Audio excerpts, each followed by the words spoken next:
Dr. Ziggy Switkowski, who's Chancellor of RMIT University and Chairman of Suncorp, and the former head of any number of things, including Telstra and Optus. Would you please welcome Ziggy Switkowski?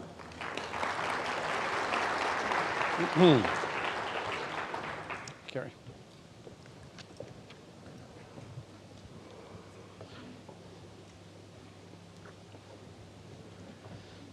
Thank you very much, Kerry, and good afternoon, everybody.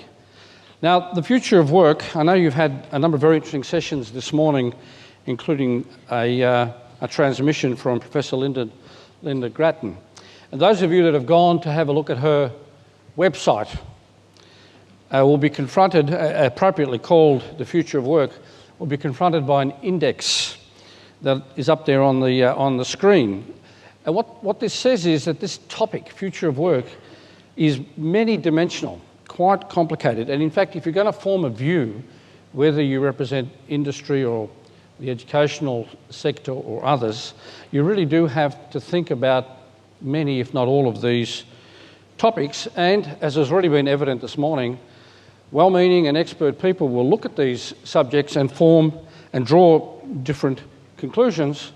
And that's also true of business, which is limited as well by the daily competition between attending to the urgent, which in this space tends to be industrial relations and costs, versus the important, which should be our human resources, processes and productivity. If I go to the next slide, see if this thing works. It does. I'm going to try to describe a life's journey, which includes a career of some 40 years. So people who were born in 1972 would be 40 today, and have life expectancies approaching 90, and working careers that go well beyond what we have previously described as conventional, traditional retirement ages. For that generation, the rate of change within society is bewilderingly fast, especially when it comes to technology, to media and information, and that'll be a recurring theme in my comments for the next few minutes. One question will be, can we learn from the last 20 years of change? And can it tell us much about the next 20? Will our workplace of the future be recognisable today? For example, if you time shifted somebody from the 19th century, they would identify with and recognise today's schools, today's hospitals, many of the infrastructure buildings, etc., which have a kind of a continuing long life cycle about them. Just to give you a sense, the first elevators in buildings were introduced in the 1850s, leading to skyscrapers, where admittedly today's elevators and skyscrapers are much more imposing, but nevertheless the technology and the form has been with us for more than 160 years. So what we find is that hardware and infrastructure is enduring, the software, tools, systems, processes change more quickly. Just to go back to the world of 1992, most of you will have been around at the time, albeit considerably younger. In 1992, we had agreement around the Kyoto Protocols and the beginning of a global engagement and debate around climate change. The Olympic Games were in Barcelona. Interestingly, Australia finished 10th in the medal tallies with 7 gold, as it did in London. Paul Keating was our Prime Minister. Perhaps, respectfully, Deng Xiaoping was the more relevant figure in that year. He was in his final year in office as the paramount leader of the People's Republic of China, and was responsible for the rise of China and the significant economic engine that it has become 20 years later. 30% of our employees in private industry were members of unions, and the trajectory of feminism and awareness of the importance that women should and could play in every aspect of life was further progressed with the publication of that colourful and controversial author, Naomi Wolf.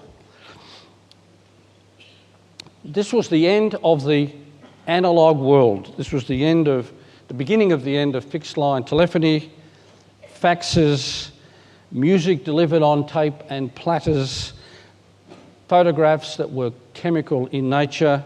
The old televisions based upon cathode ray oscilloscopes, newspapers and books, although we didn't know it at the time.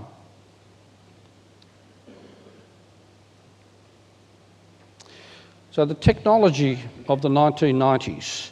The internet arrived in about 1991, available to you through a dial-up telephone line at the blistering speed of 14.4 kilobits per second. That's 1,000 times slower than it is generally today. So obviously internet access gave you information that was delivered in text only. We were in the early 90s, in 1992, able to have wireless telephony, but it was analogue. It was via an appliance that was often described as a brick. The leading brand at the time was Motorola, and that didn't change until 1991 when licenses were issued to Optus and Vodafone. But again, the vision at that time was telephony was fixed line telephony plus this kind of quirky modern form of wireless communications. In 1992, 20 years ago, Google, Amazon.com, eBay and Yahoo were largely invisible. They didn't list until the late 1990s. Clearly there was no email available in 1992. PowerPoint, which you're looking up at the moment, was launched in May of 1990, and in 2001, 11 years later, the phrase death by PowerPoint entered our vocabulary. In 1992, there was no pay TV, there was no Foxtel, there were 5 analogue television stations, 2, 7, 9, 10 and SBS. We had snail mail, which is letters, and letter volumes and newspaper subscribers in early 90s were still growing. So fast forward now to today, 2012. We have more mobile phones than people in Australia. It's an appliance with which no teenager can live without. Most mobile phones are now smartphones. We have ubiquitous high-speed internet available to most of the population, and we're partway through building a new fibre optic network known as NBN. Along the way, we've lived through the Y2K phenomenon at the end of 99-2000, which was a non-event. Some of us lived through the dot-com boom and bust, which was a wonderful experience on the way up and a traumatic experience on the way down in 2001. With the arrival of the dot-com phenomenon and business model, it coincided with the availability of Gen Y individuals into the workforce.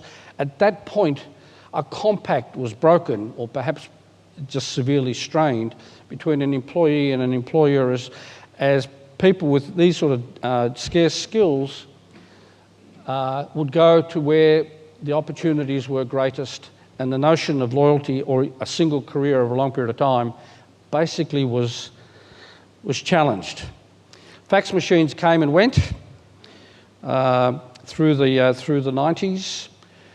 Analog disappeared, or has now disappeared with the demise of yellow pages, the struggle that print newspapers are going through, the fact that books are increasingly being read through an e-book type platform, and analog is being replaced by digital. In the same period of 20 years, BlackBerry, which introduced the mobile email device at the turn of the century, so about the year 2001, came and has almost gone. In this audience, 5% of you would now own a BlackBerry device, and that number is falling rather rapidly. Today, 24% of our population has a post-secondary education, about 5 million people, and you know the government has aspirations to increase that number further. And then a couple of other small points. Those of you who remember Cray supercomputers, which were really the state of the art and probably the most advanced hardware, IT hardware of their time in the 1980s, will no longer be surprised to know that the computing power of these supercomputers, which is not the early big building occupying computers, but still large computers of the 80s, have less computing, or had less computing power than your child's Sony PlayStation does today. So things have moved a long way, and the point is they've moved a long way in a very short period of time, and I suspect, or I will posit, that the next 20 years you will see change, at least in the technological dimension, at least as fast as this, even though few of us can confidently predict which technologies, which platforms, which uses, in fact which suppliers might prevail over the next couple of decades. And to that point, let me remind you of the status of certain ASX-listed companies. So these were the top 10 20 years ago and the top 10 today. There are some interesting differences and there's some interesting similarities. There are companies that have maintained their position and their leadership through 20 years, which in the life of a company isn't that long. On the other hand, it can be a period during which you have either arrived or you are fast disappearing. The economy today tends to be dominated by banks, by resource companies, by big retailers, which are basically Wesfarmers and Woolworths, and others like News Corp, the media company, and Telstra. Of course, since in that period, important companies have gone from public to private ownership, publicly listed. The Commonwealth Bank is obviously one of them, Telstra is another. To the point that has been emphasised through some of the discussions this morning, many key manufacturers have disappeared. BTR Nilex is one, Pacific Dunlop is another, Foster's is a third. I certainly belong in the camp that is pessimistic about the future of manufacturing as a source of large-scale employment. There will be manufacturing, it'll be quite sophisticated, but will we have millions of workers involved in manufacturing in Australia? I very much doubt that. The shift away from manufacturing has been driven by the pursuit of improved productivity and lower labour costs, in my view, but the shift in the next 20 years may well be driven by technology. The horizon for businesses, and including those on this table, is not that long. In giving this presentation, I'd like to be able to say that when you talk to the chief executives or the boards of major companies, they have a clear view as to what their human resource needs are going to be over the next, say, 10 years, what their processes are, how they are systematically addressing issues of skills and careers and successions, etc. But I can't, because that isn't typical of most companies, notwithstanding the fact that for marketing purposes, the rhetoric sounds more positive than that. In general, the tenure of your average CEO is about 5 years. The ability to plan with any degree of granularity is probably about that, except for these very long-lived infrastructure and resource projects. And therefore, if you ask CEOs, and possibly even their HR directors, for their longer-range personnel plan, those documents are largely without too much detail. It is genuinely hard to foreshadow skill and training needs into the future, and business is not always good at articulating specifically what it needs a decade out, and therefore you end up with certain generic headings. And I've taken this from Tom Friedman's book, which relates to the US, but after you read all of his analyses of the challenges confronting the US economy, the changes that are occurring socially, globally, technically, he boils it down to 5 key headings in terms of the pillars of US success. I don't propose to either explain or justify them, but I just note the generic nature of these pillars, and I think you would find the same thing if you attempted to do that in Australia. You would conclude, as you already have, that skills and training and education is an important national investment. That in terms of infrastructure, that's always key, including now the internet. That from a government point of view, the issues of federation and sensible national regulations are opportunities that we have not yet properly exploited, that as an innovator we're unlikely to lead the world, but we should certainly do some things very well and be a fast follower in others. So what are the observable trends that might be of relevance to business today? Well, technology is with us everywhere. There's 24/7 accessibility to everybody.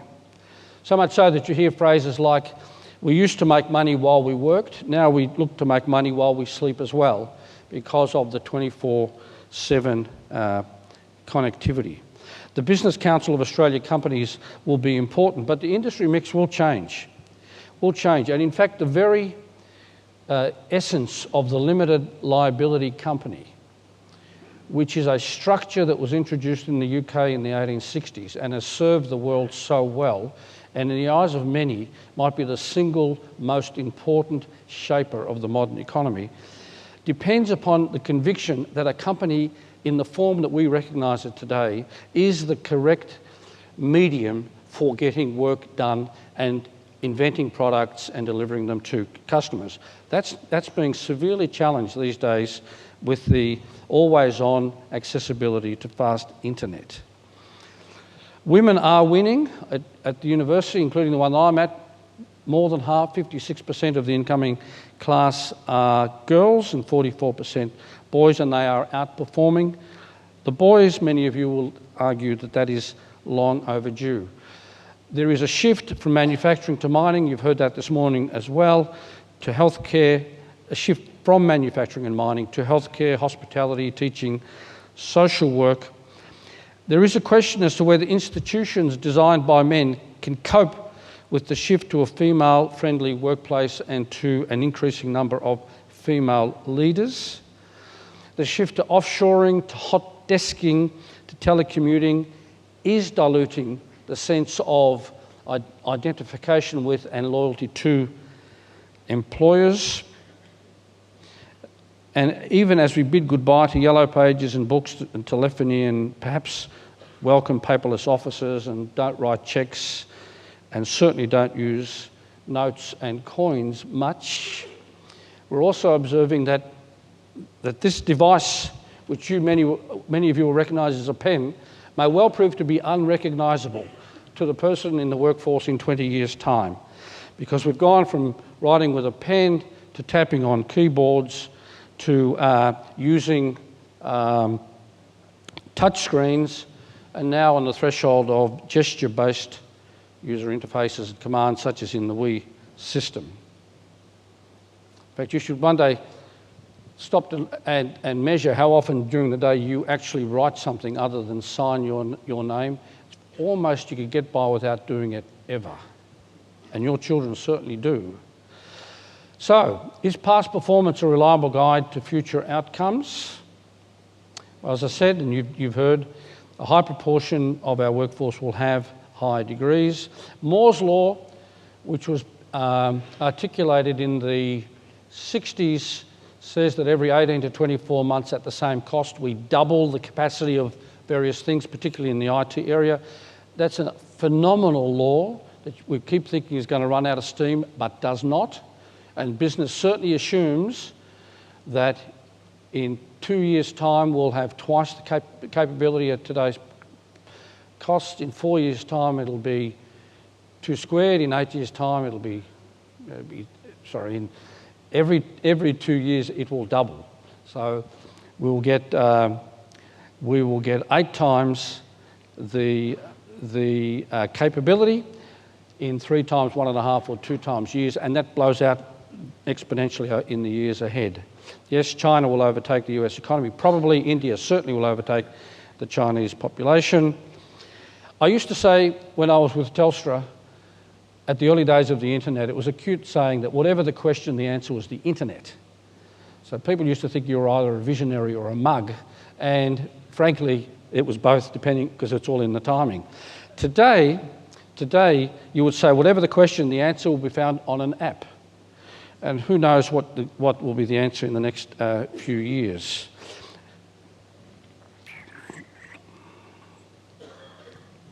But some things will stay familiar, particularly those things that are kind of infrastructure, hardware-based. Because investments in infrastructure tend to be made with a 30, 40, 50-year time cycle, what we're building today or what we have today will be with us for a while. So it's not like social changes are going to work around that infrastructure in a dramatic fashion, I don't think. So cities and CBDs and office buildings will be with us. We will commute to work in some form or another. The structure of the leisure and work week will be largely unchanged, except I note in the pre-lunch comment that there is now quite a blending between work and leisure. And I don't think you could run a seminar any longer on work-life balance. Certainly in business, whatever the rhetorical claims might be, as you move through your career in business, the best you can do is get the blending right, not the balance. Yes, you've just got to assume computing power is going to be unbelievable. It'll including all sorts of whole-of-life data capture and storage. Work will still be done by people, yes, but the estimate at the moment is in the late 2020s, the capability of machines will have achieved and passed that of the human brain, and embedded in the form of devices and robots, etc. It'd be interesting to see how society feels at that point. And you've heard the comment about the jobs being mainly in service industries, and they will be. 70% or thereabouts, maybe a bit more, are in the service industries, as the alternates, which are mining, manufacturing, agriculture, increasingly mechanise or find clever ways of using technology. The jobs can only be in areas outside of those fields, no matter what you think about the cycles and the beginning and the boom and bust aspects of some of those areas. So let me conclude with this reference. So Arthur C. Clarke, well-known science and science fiction writer and futurologist, made this point. Imagine a spacecraft heading off for a distant star. Even travelling at the high speed allowed for by the current state of the art, it would still take many centuries to reach its destination, certainly for the nearest star. And before it had completed half of its journey, it would be overtaken by a faster vessel, the product of a later century's technology. That's true. So this is not an argument to defer action because you know that in 5 years' time the technology will be so much better, or that the organisation of processes that exploit this technology will be so much smarter. You do have to expect and plan that will happen. And it will enable sort of innovative and breakthrough activities, and that is what is being done in the fields of PCs and mobile phones and digital cameras and so on. But you cannot teleport yourself into the 2020s and the 2030s, even though many of today's initiatives and work priorities will be obsolete. But this is not an excuse, cannot be an excuse to sit out the game and wait for injury time and for you to run on. You do have to have organisations and people who learn quickly, maybe fail quickly and then start again, and accept that the technology will change the landscape. It will change the landscape for employers, employees and customers. This century will be very different to the last century, especially in those processes that are denominated by technology. Of course, you cannot leave people behind. Organisational learning will be a source of competitive advantage. Values always matter and will endure, but other legacy processes have got to be challenged and speedily revised whenever necessary. Kerry, thank you very much.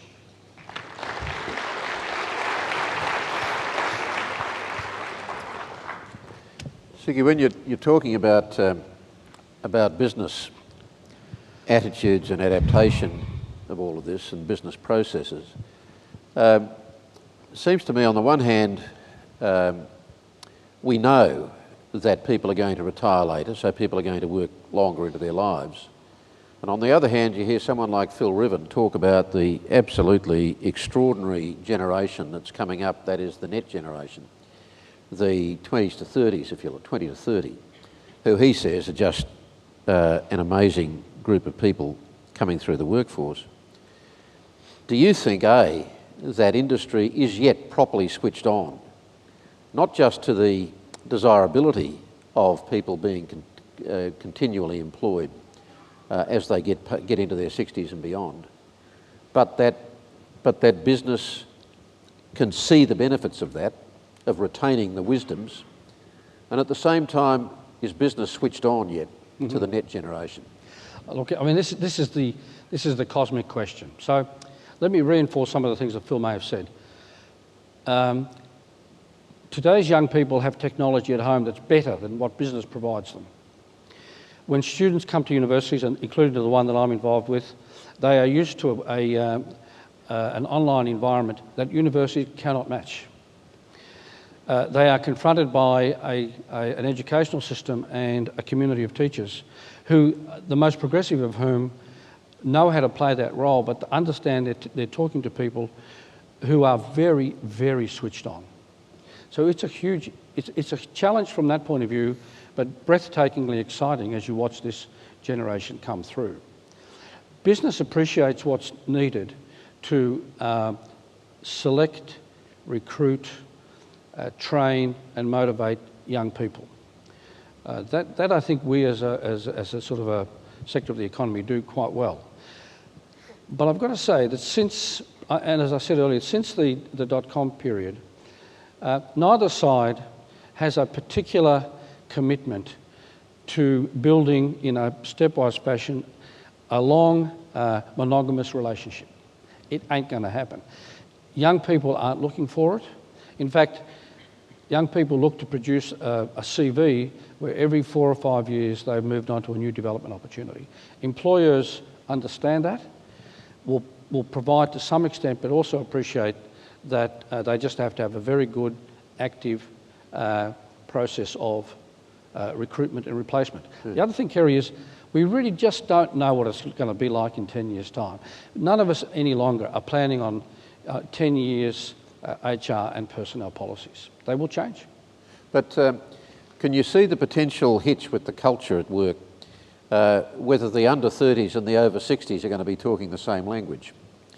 To what extent that management is going to be smart enough to manage both ends of the spectrum and all shades in between? Well, firstly, I would say it's quite impressive how many of the older people are internet literate. And in fact, you know, the proportion of people over 60s that own iPads is remarkably high. I can't remember the figure, but it's very... So I don't assume that older means less facile with that sort of technology. No. And you know, the technology is actually going to be changed to make it easier for ever older people to use it.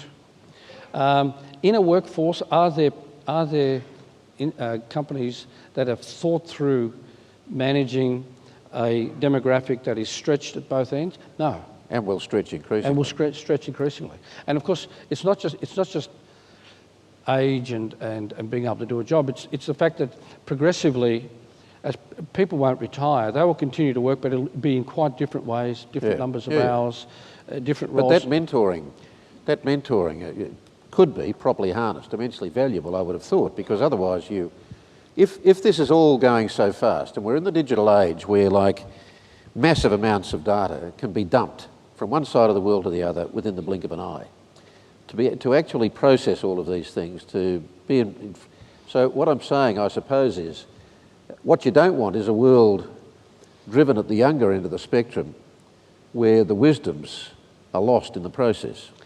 Well, the experience of life, apart from being at the older end of the spectrum, I agree with you. But some of us want to get off, Ziggy. You recall, I mean, Jack Welch, when he was running GE and the internet hit, had a reverse mentoring process where he paired senior executives with young people. And young people tested them on their facility with various appliances, as well as how they would react to different business models. The thing you've got to think about, I think the intelligence embedded in devices and decision-making tools over the next 20 years is going to be extraordinary. The issue of mentoring, we may end up being mentored by devices. Now that, you don't think that can... Well, those devices have learnt from history? Well, they won't to avoid have. making the mistakes of the past? They won't have. But in 20 or 30 years' time, there might not be people that ask those sort of questions. We may not be that relevant. You know, if you've grown up... Let me tell you a story I heard, if I might, from the dean of one of the American business schools who was an expert on Facebook. And he said he was confronted by a parent with the following story, that as a parent, he and his wife were not included in his 18-year-old daughter's group of Facebook friends. Sort of understand that. But you can have virtual birthdays and birthday parties online. So she had one of these with her friends and included her parents. I think probably not deliberately. So the father got to see the nature of the communication between 18-year-olds, their form of expression, the issues they talked about, and he was mightily unsettled. So he let a certain amount of time go by and he took his daughter aside and he said, look, I've observed this. Don't you understand that all of this information is going to be out there in the ether forever? It can be referred to, you can be held to account, your career prospects might be coloured as a result. And she said, yes, but Dad, I'm never going to work for somebody like you. Because the people that you work for have grown up with that set of standards. And I'm mindful of that. It's not to say that we're going to rapidly become extinct. I'm certainly at the bullish end of technology and seeing what profound changes it can introduce, and I kind of welcome that.